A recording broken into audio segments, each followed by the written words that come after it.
Good morning, YouTube. This is Matt from Fissler Fabrication. Today I want to talk to you guys about a tool that I've been looking for and the possibility of adding it to my shop to help me with production. And what this tool is it's a press brake. What it does is it bends metal in different angles, up to 90 degrees. And I have a smaller press brake over here. You might have seen it in the other videos. It's a Eastwood 3-in-1 press brake, shear and roller. And it does fairly well for what it does, but it's made for more of your sheet metal type applications. And why I was looking for a press brake was to use it for more heavy duty brackets like engine brackets, suspension brackets, body mounts. And the specific application that I'm using it for are windshield mounts. And you notice there are some very specific bends in this windshield mount, and we'll take a closer look at that in a bit. But the challenge is with my bigger brake over there, I just can't achieve the bends, and using oxyacetylene to bend is just not effective enough when I do my prototyping. So what I did was I did some research on the internet on some of the press brakes that were available. Until my larger facility gets created, I need to look at some of the smaller format press brakes out in the market. So that's why I took a look at Eastwood and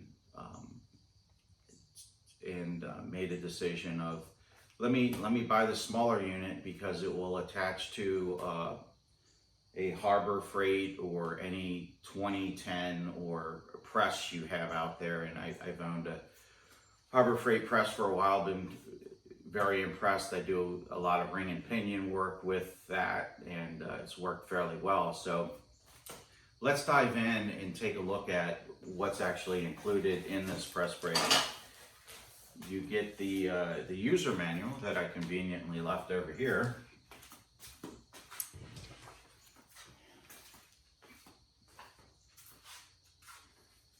And taking a look at this, it's pretty interesting, because with aluminum, it will do up to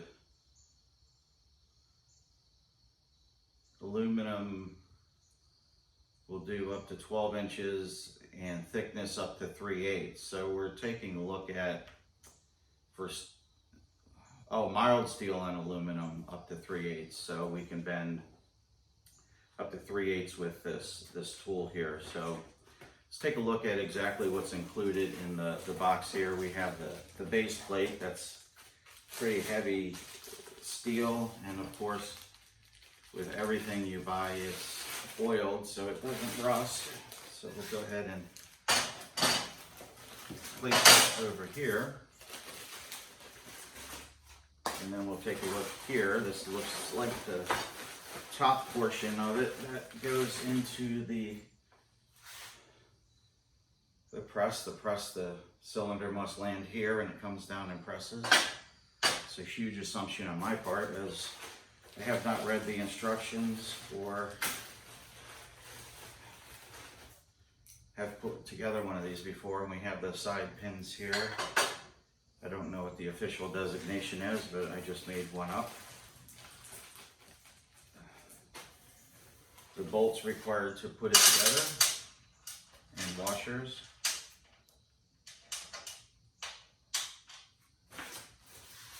This is probably the V-notch for the metal to sit in, so you can get the bend you're looking for. And as you notice, the V-notch is cut at a 90 degrees. So I'm assuming you can even bend less than 90 degrees. Say you have a 45 or 30 degree. So we'll take a look at that and see if that is an option or not. Pretty excited about this, to get a good bend going. And let's look at how we go ahead and put this guy together.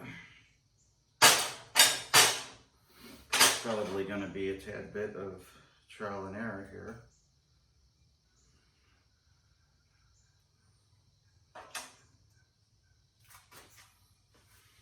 to go get a wrench so we can tighten this up. Okay, went ahead and found a wrench for this so we can go ahead and install these pins here. It's saying they're going on the outer side.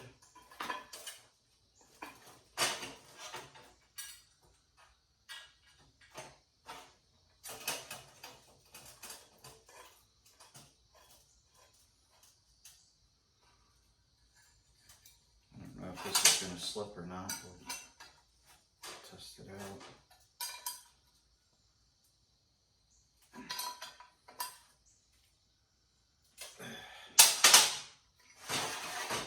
Now for the other side.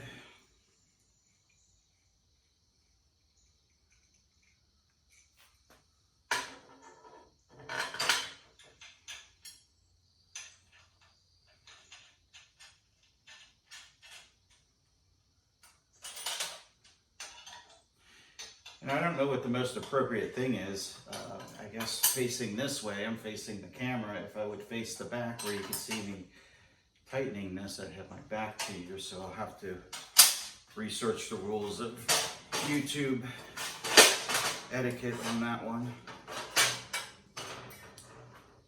And then it looks like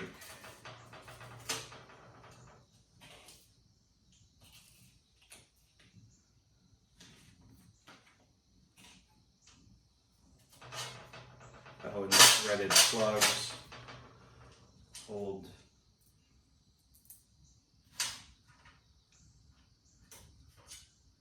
these hold the die in place.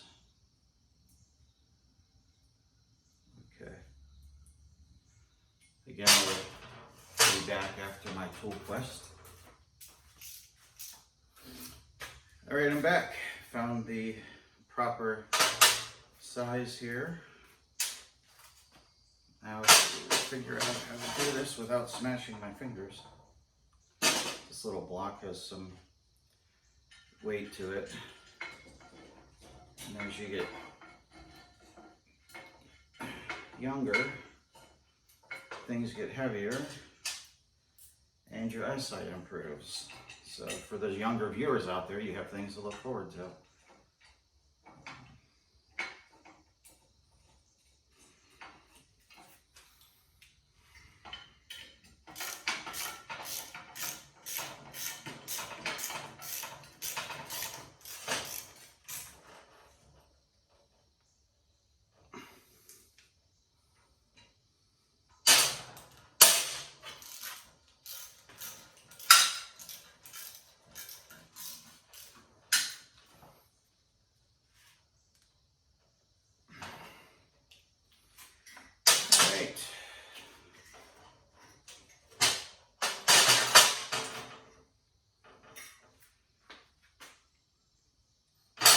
I'm assuming these bolts here, let's lead directions, go in here to hold it on the actual piston of the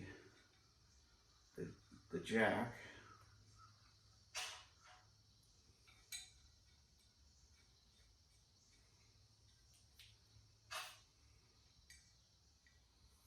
I mean, overall, it looks like a very quality tool. It looks like Eastwood did a great job of refining it. They ground down all the welds, flattened it off as best as they could, and looks like they had a good mill. It milled this edge really well, and inside here you don't really see any tooling marks there, which is pretty impressive. I'm kind of curious to dig through and see how they manufacture this on a larger process. I'm sure these are huge pieces of bar that they wind up cutting and doing other things, but it's kind of neat to see what types of jigs they put together to make this. And also, you can buy one of these. I've done some research, and I follow this guy Dave on NTD Racing. He has a Journey to the Baja 1000. Pretty remarkable engineer. He's taken from scratch in an old Jeep J10 pickup and really has done some incredible level of fabrication to get that going. And the reason I bring up Dave is he's really inspired me to put together a YouTube channel, as well as highlighted some of these tools and methods to use. And long way around the barn, he turned me on to Swag off-road press brake. So what I did was I said, well, let me go ahead and buy the Eastwood brake and get used to that, and then go ahead and purchase the Swag brake. And the Swag brake comes in two flavors. One flavor is you get the pieces and parts, but you need to weld it together. And then the other option, you can pay a little bit more for it and get it all welded and buttoned up for you. What I chose was the option to weld it together, because I wanted to A, improve my welding skills, and B, just understand how it goes together in case, hey, if I need to go ahead and mill or make a bigger brake in the future, at least I have a frame of reference. And I'll link Dave's site in the comment section below. It's just a wealth of information, and I love how he approaches a problem and breaks it down into the different steps of accomplishing it. So with that in mind, let's put this guy on here. I don't know, let's try to move it with this on here. It's kind of interesting.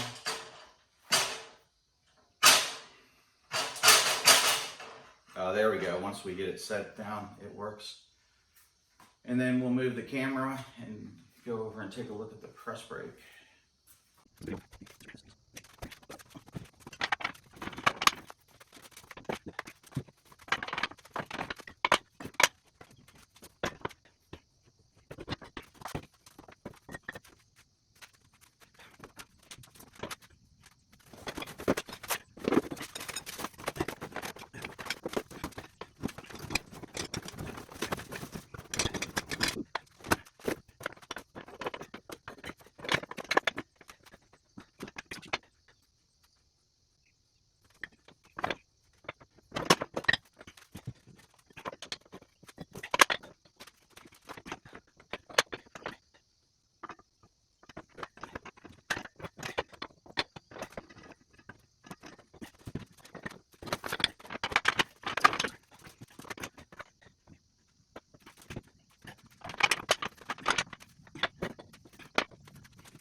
Okay, that was straightforward.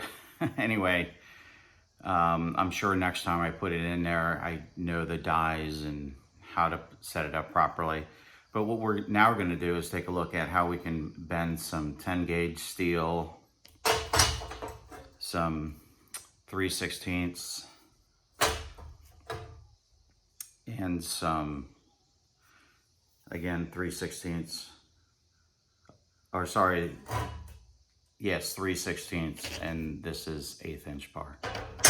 So let's take a look. Well, I hope this gives you the best angle of the brake, but the premise is we stick the steel in here and then bring the press down to meet the steel, and I hope I have everything set up properly in my press brake.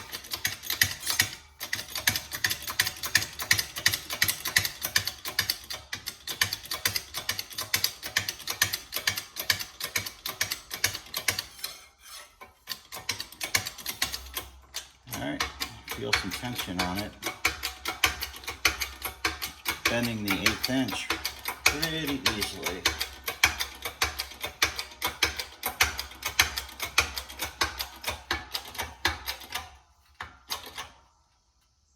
Alright, let's see what it looks like here. Bring her back up.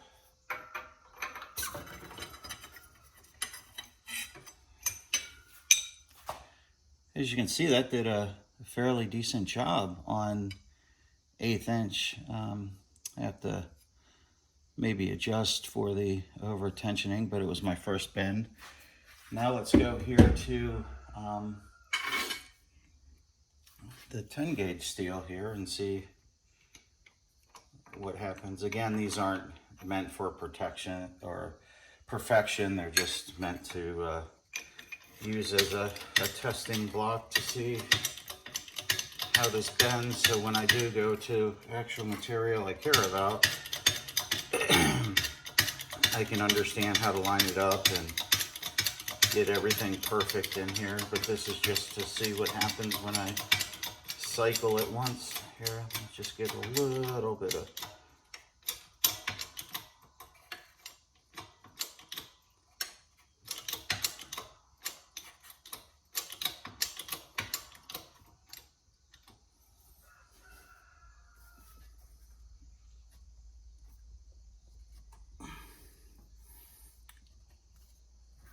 get around to the back of this so I can sure it up and see a proper 90.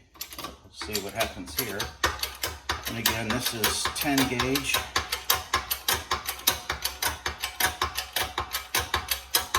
And it's pretty effortless with the press. It feels like you're throwing on a bearing.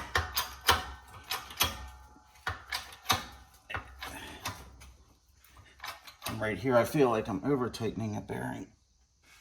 All right. See what it looks like here.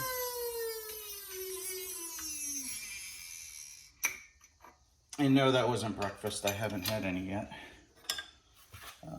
Wow, look at that. I mean, the ability to make a bracket like that. You could make a new alternator bracket or something after you cut it out on the plasma table or bandsaw. That's pretty impressive 10 gauge. And now let's take a look at our 3/16. See if we can repeat the process. And the actual pull down and the stress on the bottle jack or hydraulic cylinder was effortless. It didn't feel like it was stressing it at all. It would seem like you were doing a traditional bearing job, either pulling or putting bearings on an axle, or a differential if you're changing out ring and pinion for the off-road crowd or racing crowd out there. And that's another tool I can talk about when I'm going to change the gears in my Roxor, Mahindra Roxor. And I'll go into the tools I use, probably not the process. I mean, there's a million videos on the process, but the tools that make my life easier when I'm setting up with differentials and ring and pinions.